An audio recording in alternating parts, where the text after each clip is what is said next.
pardon, Sacha contre Guitry. C'est la comédie de Sacha Danino. C'est parti.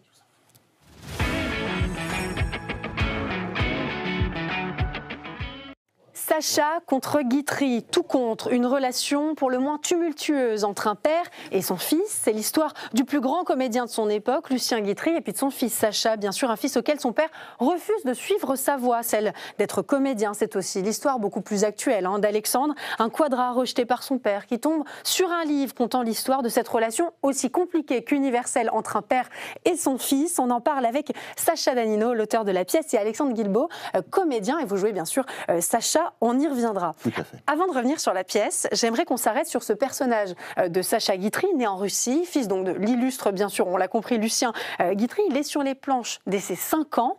Qu'est-ce qui vous a donné envie d'écrire sur ce personnage? Est-ce que ça faisait partie de vos références artistiques? Je suppose que mon prénom est lié à Sacha Guitry, que ma mère ait choisi ce prénom très certainement à cause de Guitry, ou pour, enfin grâce, je sais plus. En relation avec. Non, après pourquoi Guitry? Parce que je voulais aussi lui rendre hommage à ce qu'il représente. Guitry pour moi est l'incarnation de l'esprit français, de l'élégance, du respect des anciens et de l'humour. Et au risque de passer pour un vieux grincheux, je trouve que notre période est assez triste et grossière. Donc en choisissant ce personnage de Guitry, je rendais un peu hommage à cet esprit français, à cette finesse d'esprit et à tout ça. Et c'est très loin, très loin d'être désuet. C'est justement tout le pari, c'est très réussi de nous plonger dans cette époque, dans ces codes finalement, sans que ça n'en ait cet aspect-là. Est-ce que le personnage de Sacha Guitry, il vous a touché? Oui, moi je l'ai... Vous le connaissiez? Oui, je l'ai en cours de théâtre, années 90. On étudiait des petites scènes en un acte, enfin des pièces en un acte, et c'est là que je l'ai découvert. Je connaissais déjà un peu de nom, et puis bon, notre prof de théâtre... Vous l'avez redécouvert. Voilà, redécouvert, donc j'ai lu sa biographie, relu ses pièces. Et pour le rôle, j'ai dû relire sa biographie, et puis découvrir de nouvelles pièces, et surtout... oui, c'est-à-dire comment aborder un personnage aussi mythique, un génie du XXe siècle, parce que cet homme a occupé tout le théâtre français pendant de 1910 à 1900. Et si on prend son père avant, alors là... Son père, voilà, c'est une lignée de fous furieux de théâtre. Donc voilà, et puis surtout, relire toutes ces pièces et puis s'imprégner de sa gestuelle, parce qu'il a une gestuelle très particulière. Et se revoir ses films, tous ses films, et puis voilà, décortiquer les gestes, et puis... faire digérer vous êtes imprégné de Sacha Guitry. Oui, regardez tous ces films, parce que c'est vrai, et puis une façon de parler, un état d'esprit vraiment très... oui, non, j'adore. Enfin, j'adore ce personnage, parce qu'il a un regard décalé, il prend tout à contre-pied, ses citations sont... oui, ça a donné des citations mythiques. Oui, tout à fait, oui. Alors, vous traitez de cette relation aussi passionnelle que destructrice entre le père, donc Lucien, et ce fils. Est-ce qu'on sait pourquoi? Est-ce qu'il n'avait pas envie que son fils soit comédien? Il ne voulait pas deux Guitry qui sont... Je suppose qu'à l'époque, à ce moment-là, Sacha Guitry était, vivait un peu à la dilettante. Vous voyez, fils à papa. Fils à papa, on va dire. donc il ne l'a pas pris très au sérieux. En lisant un peu les biographies, en se documentant, on a l'impression qu'il aimait ce métier-là, mais qu'il ne l'a pas vraiment pris au sérieux. Et du coup, ça avait forcément un impact sur l'image du père, parce qu'ils partageaient le même nom. Et c'est d'ailleurs pour ça que Lucien Guitry a demandé à son fils de prendre un pseudo pour éviter que le jeu entache. Voilà, au-delà de la confusion, c'est que si Sacha Guitry était meilleur que Lucien Guitry en tant que comédien, ça foutait un coup au moral à Lucien. Et s'il était mauvais, il était déshonoré. Enfin, il déshonorait le nom. Le nom, voilà, donc c'était tabou. Et je crois que ça pesait beaucoup sur Lucien. Et donc il s'est dit, non, tu vas prendre un pseudo, donc il l'a accepté, Sacha a accepté, et il a joué quelques pièces sous le nom de Jacques Lorset. Alors sur cette question de l'ego, c'est amusant, parce qu'on en a souvent parlé, peut-être de Lucien vis-à-vis de son fils, il y avait peut-être une peur, mais ce qui est indéniable, c'est de Sacha vis-à-vis de son père, il y avait une admiration. Absolument totale. Totale, absolue. Malgré les désaccords, malgré cette relation extrêmement tumultueuse, il y a une vraie admiration. C'est presque une déclaration d'amour. Oh oui, c'est une déclaration d'amour. Une relation amoureuse, c'est passionnel entre eux. Oui, tout à fait. Ça a les codes d'une relation amoureuse passionnelle. Mais d'ailleurs, dans la pièce, on évoque cet attachement-là, et c'est vrai qu'on voit bien qu'il y a une parfois même une forme de mimétisme entre le fils et le père, qu'il essaie de reproduire un peu ce que le père a été, et finalement il l'a presque dépassé, puisque aujourd'hui on connaît Sacha Guitry. Plus que Lucien Guitry. Plus que Lucien, oui. Ce qui est intéressant, c'est que ce prétexte de cette brouille autour de cette potentielle non-envie que son fils devienne comédien, en fait, elle occulte une autre vraie problématique qui, elle, fait vraiment état de leur rivalité autour d'une femme. Cette femme qui était donc la maîtresse de Lucien Guitry, qui va devenir la femme de Sacha, c'est Charlotte Lysès. Et Charlotte Lysès, elle va concentrer finalement la rivalité. Oui. Alors, traditionnellement, on estime que Charlotte Lysès a été à l'origine du grand clash entre le père et le fils. Moi, j'en suis pas persuadé. Ah, vous en êtes pas sûr? Moi, je pense, et je me suis permis un peu cette interprétation dans la pièce. Tout à fait. Je pense qu'elle n'a été qu'un prétexte. Je pense qu'elle n'a été qu'un prétexte parce que... Bon, ça fait toujours mal à l'ego quand même. En même temps, si j'explique, il n'y a plus aucun intérêt d'aller voir la pièce. On dit rien, on passe à la suite. Alors ça, ce qui est intéressant, c'est que c'est la toile de fond historique, finalement, de cette pièce, pour parler d'une autre histoire, celle d'Alexandre, qui est donc un quadra, assez mal dans sa peau, assez mal dans ses baskets, ça se passe mal avec sa femme, qui veut absolument qu'il sorte de sa position de chômeur, ses enfants l'agacent, ils sont turbulents, enfin bon, ça se passe pas comme il veut. Pourquoi est-ce que vous l'avez choisi comme ça, le personnage d'Alexandre? Alors... Mal dans ses baskets, en gros. Comment dire, quand on écrit un biopic, on ne cherche pas forcément à être pédagogique. Il y a toujours une raison un peu cachée à parler de personnages historiques. Par exemple, si on parle de De Gaulle, c'est pour évoquer la résistance. Tout à fait. En fait, ça personnifie un petit peu un thème. Voilà. Et en l'occurrence ici, c'était celui de la relation entre entre les fils et leur père. Je voulais aborder cette question-là. Et là, c'est une relation pour le moins distante. Totalement. Ouais, il ne le voit jamais, il court après et son père le fuit. Il est même prêt à accepter un poste à la mairie de Vincennes. Oui. Alors, il n'a pas du tout envie d'y aller, pour se reconnecter avec son père. Tout à fait, oui, il cherche à le voir, mais son père fuit tout le temps, il est très occupé, et voilà, donc il essaie de passer par un poste à la mairie, là où il travaille, il essaie de travailler. Son père quitte la mairie pour d'autres raisons, et pour accéder à un poste plus important.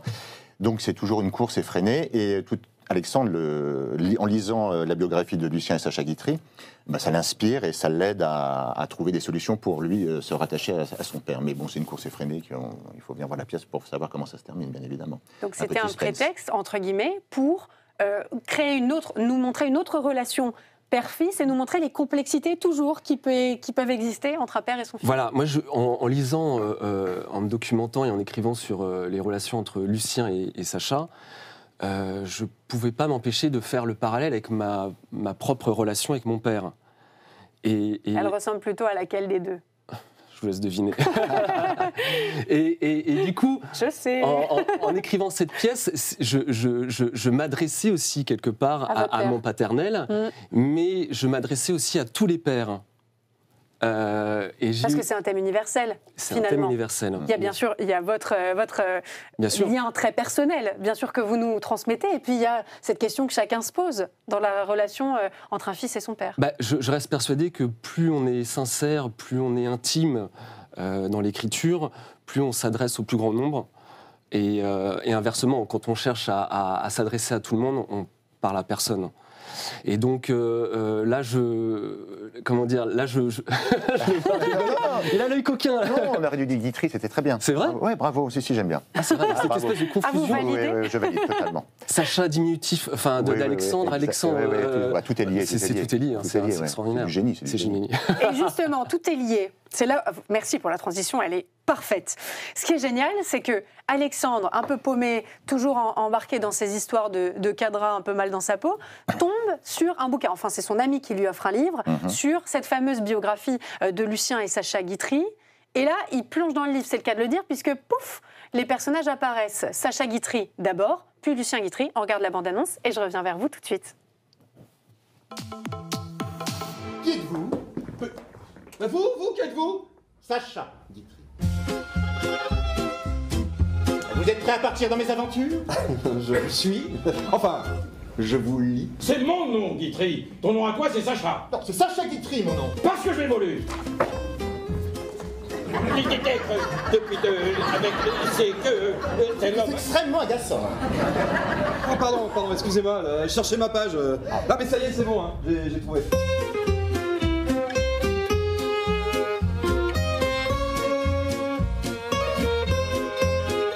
Je vais écrire une pièce de théâtre. Ton père n'a jamais fait l'effort de s'intéresser à toi et tu penses qu'avec une pièce de théâtre, ça va changer? Vous avez eu comme père le grand Lucien Guitry. Vous aviez comme marraine Sarah Bernard. Vous êtes le prochain, hein? Ou le suivant. Pardon? Non, rien. Vous avez raison de faire de l'humour à un entretien d'embauche, c'est bien ça. Je demande savoir lequel entre mon père et le directeur me punit. Les deux. Se sont concertés, ils sont tombés d'accord.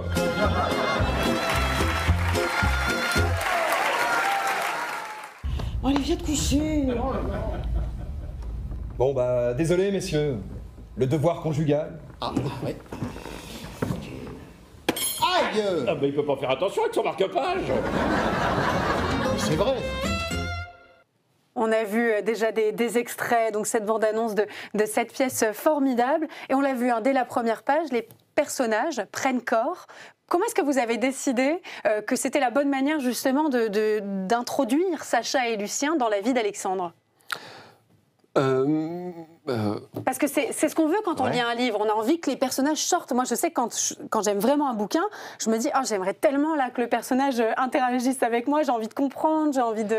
C'est une pièce un peu onirique, un peu fantastique. Et je me suis servi du prétexte du livre parce que déjà moi j'ai un rapport très particulier avec le livre, avec la lecture, et je crois que Guitry aussi l'avait. Il y avait un rapport à la lecture, à l'écriture, à toutes ces choses-là. Donc ça me semblait une évidence que le livre entre dans l'histoire et serve de porte entre les deux périodes, entre la période Lucien Sacha Guitry et la période contemporaine. Une sorte de porte fantastique. Tout à fait. Je viens de le trouver. Alors on le voit dans la pièce, mais c'est une comédie, ça c'est sûr, mais c'est une comédie qui des bons mots, on va dire. C'est-à-dire que ça nous fait rire, mais pas uniquement pour nous faire rire, c'est bien senti. Oui, est-ce que c'est un humour qui vous a plu, que vous aimez jouer? Oui, Guitry. Parce qu'il y a tellement de formes d'humour. Oui, il y a énormément de. C'est chic, c'est élégant, c'est bien senti, c'est toujours la bonne phrase au bon moment. Mais Guitry, prenait le contre-pied de tout. Il avait toute sa vision de la vie, de la société, le rapport homme-femme. Il est même sur le couple, il était assez moderne sur certaines choses. Et cette façon de prendre le contre-pied de tout est vraiment un régal. Et il y a des citations, mais vous avez des recueils de citations, vous pouvez les acheter. C'est vrai. Et vous en lisez 2-3 par jour et ça vous fait la journée, parce que c'est toujours brillant, c'est très bien vu. Ça nous donne une répartie dans un dîner, un truc incroyable. Et cette façon de prendre moi j'adore cette façon de prendre le contre-pied. Par exemple, quand votre femme vous trompe, et pour lui, la meilleure façon de se venger du monsieur qui vous prend votre femme, c'est de la lui laisser. Et ça, c'est très drôle, parce qu'il dit, le mec se retrouve avec une femme qui va le tromper lui aussi. Enfin voilà, il prend toujours le contre-pied. Le contre-pied. Et puis d'une façon très très drôle, très intelligente. C'est un esprit extrêmement brillant. C'était un très très très grand travailleur. Il travaillait 10 à 15 heures par jour. C'est tout ? C'est tout. Et il était amoureux, passion des femmes, mais bon, voilà. Alors justement, la place des femmes. Vous dites qu'il était très moderne sur le couple, sur la manière de voir les femmes, de l'envisager. On a dit que ça pouvait être un peu misogyne. Moi, je trouve que c'est une misogynie d'époque, en fait. Si on y réfléchit, c'est la manière de voir les femmes. Là, vous nous lancez sur un sujet qui est le sujet. On va rester consensuel. Vous prenez une grande inspiration. C'est vrai que l'époque, c'était l'esprit parisien, c'est l'esprit parisien, c'est l'esprit du bon mot, et c'était ce qui caractérisait un peu les... Enfin, faire des bons mots à l'époque, c'était vraiment tout ce qu'il y avait de plus normal. Et... Très politiquement correct. Ouais. Non, honnêtement, pour être très sincère, je pense qu'on fait un faux procès à Guitry, qui est un procès même un peu scandaleux, parce que la plupart des gens qui attaquent Guitry sur sa soi-disant misogynie, en fait, ne l'ont pas lu. Le connaissent mal, le comprennent mal. Mais non, mais même l'ont pas lu, l'ont pas vu. Parce que quand on regarde ces pièces, je vois mal où est la misogynie. C'est des mots, c'est presque les mots, c'est de la plaisanterie.